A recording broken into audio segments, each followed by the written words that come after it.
Everyone, welcome back to my channel BD blogger Switzerland. আশা করছি যে যেখানে আছেন অনেক ভালো আছেন। আজ একটা নতুন ব্লগ নিয়ে আসলাম, আর ব্লগটি দেখার জন্য অবশ্যই প্রথম থেকে শেষ অবধি দেখবেন। আর আমরা আজকে বের হয়ে গেছি একটু বিকেলে হাঁটাহাঁটি করার জন্য। আর ভীষণ ভালোই ওয়েদার, আজকে সানি ওয়েদার। তাই আর ঘরে থাকলাম না, বললাম চলো বিকেল একটু হেঁটে আসি। আর হাঁটতে হাঁটতে চলে আসলাম আমরা সেই লেকের পাড়টায়।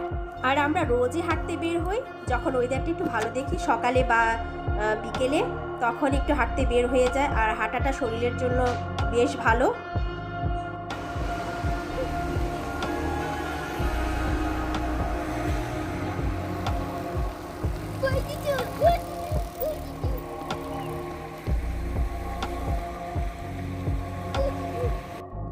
লেকের পাড়ে কিছুক্ষণ হাঁটাহাঁটি করার পর এখন নিলয় বলছে ডিংডং বেল যাবে, আর লেকের পাড়ের সাথেই সে ডিংডং বেলটা। আর এখানে যে ওর ওখানে যেতে হয়, আর এখানে থাকবে না নিলয় বলছে। তাই আমরা এখন এখান থেকে চলে যাচ্ছি সোজা ডিংডং বেলে। নীলা এখন ডিংডং বেলে যাচ্ছে।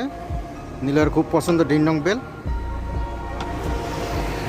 নিলয় দিচ্ছে তো ডিংডং বেলে যাওয়ার জন্য, ডিংডং বেল, আর এটা খুব ওর পছন্দ।